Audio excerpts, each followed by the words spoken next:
Thank you very much, Madam Chair, and rise to speak in favour of this amendment.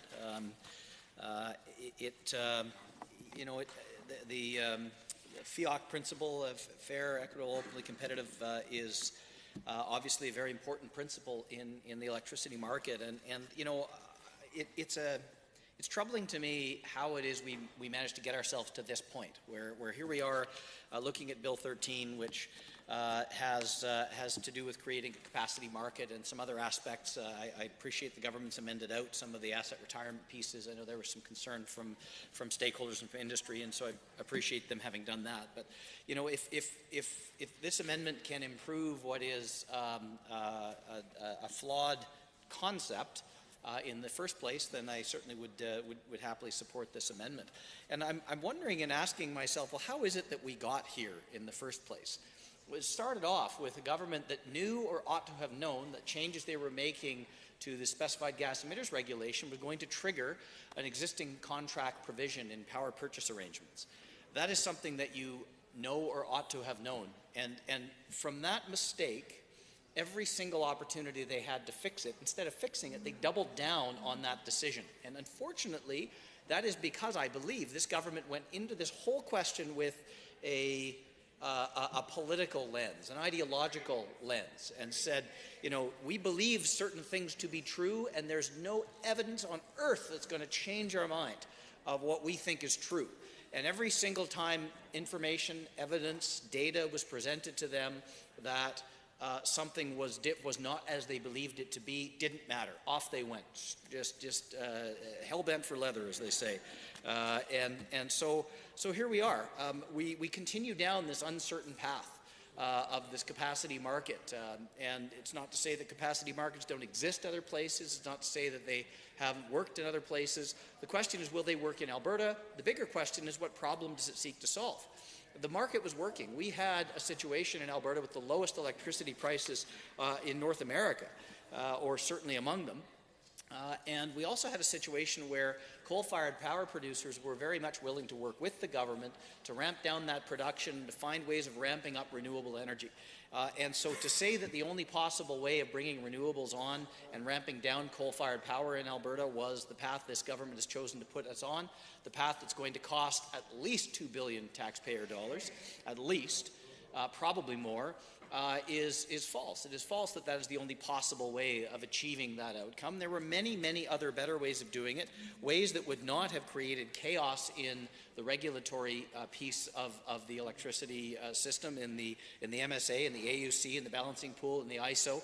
That whole ecosystem has been turned upside down by the changes this government has brought in, by the hasty and ill-thought-out changes this government's brought in. It's created a leadership vacuum within those organizations. It's created infighting within those organizations. It's created lawsuits between power producers and the provincial government, lawsuits this government seems to be adept at losing, which cost millions of taxpayer dollars to Albertans, which caused the province to have to sign deals that perhaps are not necessarily in the best interest of Albertans or of taxpayers. And as usual in these situations, the only ones who benefit, the only ones who are enriched, are the lawyers. And that does Albertans no good at all. And I can assure you that there are many lawyers on the power producer side, on the energy company side, who'd much rather be doing other things than having to fight the government. And it really is a shame, because it didn't have to be this way. There were many, many other options this government could have chosen. There were options that were presented along the way that could have prevented all of this cost. $2 billion? $2 billion. How many ring roads is $2 billion? How many nurses? How many cancer centers? How many schools? How much debt repayment? That's a tremendous, a shocking amount of money. And I say without hesitation today, here and now on the record, that this is the single biggest scandal that this government has faced. It's unfortunate that the area, it is such a complex, complicated area that it is very difficult to make that understood to Albertans. And it's very easy, frankly, for the government to throw around things like Enron clause. You see, it was Enron's fault. Where that simply isn't true. It is demonstrably untrue that there was some backroom deal, but politics dictated they were able to use that to spin. But make no mistake, this whole file is by far the single greatest scandal that has befallen this government. And when the Alberta Party is in control in a little less than a year's time, I can assure you this is one area that we're going to do our utmost to unring the bell, to undo a lot of the damage this government has done. So, speaking specifically to the amendment, to the degree to which it's possible that this amendment can improve a situation that has it's not even unfortunate. I was going to say an unfortunate situation. It's far worse than unfortunate. It's tragic. It doesn't need to be this way. And again, to be very clear, the Alberta Party stands very much in favour of bringing on more renewable electricity, in diversifying our grid, in local options, in local microgeneration.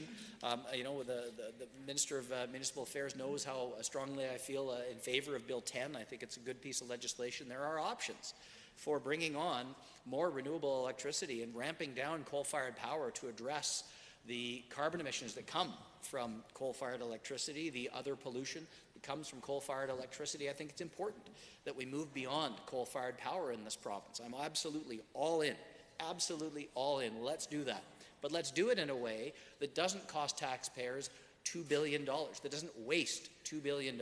Let's find a way to ramp down coal-fired power, to ramp up renewable power, and let's do it in a steady and responsible way. Unfortunately, this government has picked a very ideological path, and I hope the House recognizes that I don't often accuse the government of gross ideological decision-making.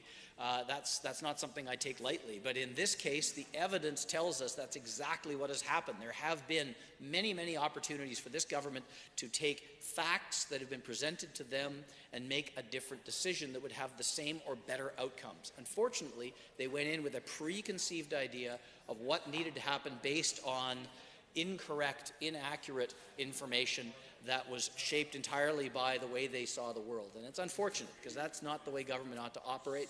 There were so many other options, so many better options. So if this amendment can take a tiny step towards improving that situation, I'm all in, and we'll be supporting the amendment.